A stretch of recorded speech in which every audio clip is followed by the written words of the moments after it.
On a cold, foggy night in a small town nestled at the edge of an old forest, there stood a crumbling mansion known as Ravenshade Manor.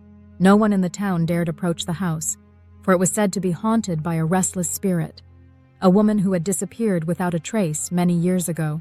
Her name was Isabella Gray. Isabella had once been the beloved daughter of the manor's wealthy owner, Lord Thomas Gray. She was known for her beauty, grace, and a voice that could melt the hardest of hearts. But after a tragic accident in the forest one winter night, she was never seen again. The local townsfolk whispered that Isabella had fallen to her death, but Lord Gray, desperate to find his daughter, believed she was taken by something more sinister, something that lived deep in the woods.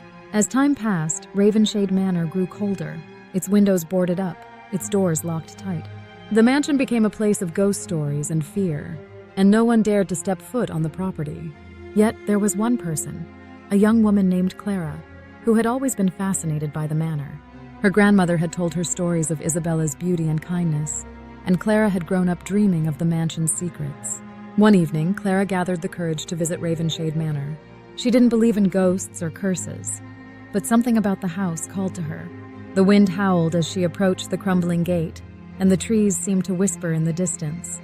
She pushed open the rusted gate and made her way up the overgrown path to the mansion. The doors creaked open with little effort, as if welcoming her. The air inside was thick with dust, and the silence was oppressive. Clara's heart raced as she explored the grand hallway, her footsteps echoing off the marble floors. At the end of the hall, she saw a faded portrait hanging on the wall. It was of a beautiful woman with dark eyes and flowing hair, Isabella Gray. Clara stood before the painting, mesmerized by the haunting gaze that seemed to follow her every move. Suddenly, the temperature in the room dropped, and Clara's breath fogged in the air. The house seemed to groan as if awakening from a long slumber. A soft sound, like the fluttering of delicate fabric, echoed through the hallway. Clara turned quickly, but there was nothing there. Her pulse quickened. She was about to leave when she heard a whisper, so faint it could barely be distinguished from the wind. "Help me." Clara froze. The whisper came again, closer this time. "Help me." She turned but still saw no one. Then from the shadows, a figure appeared, a woman in a tattered white gown. Her face was pale, her eyes hollow, and her hair hung like black threads around her face. The woman reached out, her hand trembling as if pleading for something. "Who are you?" Clara asked, her voice trembling.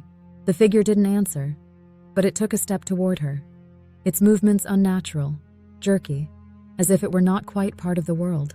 Then, in a voice that was barely audible, the woman spoke once more. "Find me." Clara felt a chill creep up her spine, but something deep inside her compelled her to stay. She took a step toward the figure, drawn by an unexplainable force.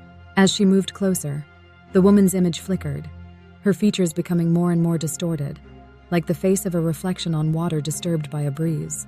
The woman pointed toward the grand staircase, her finger trembling. Clara nodded, though she wasn't sure why. She walked toward the stairs, the house groaning around her as if it were alive, watching. At the top of the stairs, she found a door, half open, leading to a dusty room that had once been a bedroom. The floor was covered in old, yellowed sheets of paper, letters, journals, and photographs scattered about. Clara picked up one of the letters. It was addressed to Lord Thomas Gray, from a doctor, warning that Isabella's health had been declining after the accident, and that her mind had become unbalanced. The letter spoke of strange behavior, talk of voices calling her, of shadows moving where they should not. Clara felt a cold gust of wind behind her. She turned to see the figure once again, now standing in the doorway. "Help me," the figure whispered one last time. The house groaned, the walls creaking as if they were closing in. Clara backed away, but before she could turn to leave, the door slammed shut with a deafening bang. Her heart raced as she frantically searched for a way out. But as she glanced back at the woman, her face twisted in agony, Clara realized something terrifying. The woman wasn't Isabella. It was the spirit of someone who had come after her. Someone who had been trapped in the house far longer than she had known. With the last of her strength, Clara pushed open the door, stumbling back into the hallway. As she ran toward the stairs, she heard the faintest sound of a voice, distant and cold. "You should have left, when you had the chance." Clara never spoke of her visit to Ravenshade Manor again. But some nights, when the fog is thick and the wind howls through the trees, she can still hear the whispers calling her name, beckoning her to return. And some say, if you stand at the gate on a foggy night, you might see Isabella's pale face in the window, waiting for someone to help her escape, or to join her in the darkness forever.